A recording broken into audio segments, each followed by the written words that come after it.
The federal surge has had a significant increase on crime in Washington, D.C.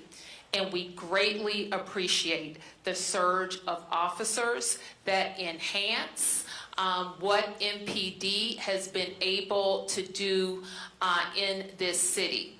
The most significant thing that we are highlighting today is the area of crime that was most troubling for us in 2023.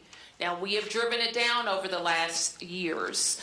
The difference between this period, this 20-day period of this federal surge, and last year represents a 87% reduction in carjackings in Washington, D.C. I want to say that I have been personally engaged with Attorney General Bondi and the President's Chief of Staff, Susie Wiles, and I spoke with the President this afternoon. And I was reminded of our first meeting after his re-election where we discussed shared priorities for the district. There, I was reminded that the President's interest in cities predates his time in office, and his knowledge of D.C. had significantly increased from the first time he was in the White House. We will be supportive of the President's $2 billion request to improve infrastructure, especially federal infrastructure in the district. Now, sometimes people are surprised when I make this statement, but it is a fact. We have a relatively small encampment problem in D.C. It, however, is highly visible. So this week, I think Thursday or Friday, we are going to do another census count of unsheltered people in D.C.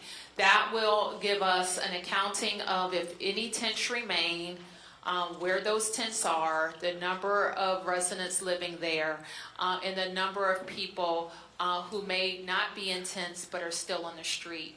We want to know where they are so that we can connect them to services and get them to come inside. We know that we have had fewer gun crimes, fewer homicides, and we have experienced an extreme reduction in carjackings.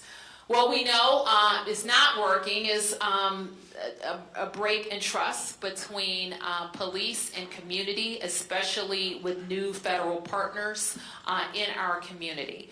We know having masked ICE agents in the community has not worked, and National Guards from other states has not been an efficient use of those resources. Earlier this week, activists were out front of the D.C. courthouse during arraignments that lasted well into the night, about 100. My understanding is a good portion of them were no-papered. I just wanted to get your thoughts around that, just seeing as though police are arresting people. Yep, that's a great question. We don't have any information around what the courts have done or what the U.S. Attorney has done. We just don't have that information available for this briefing, but I do think it's important to understand.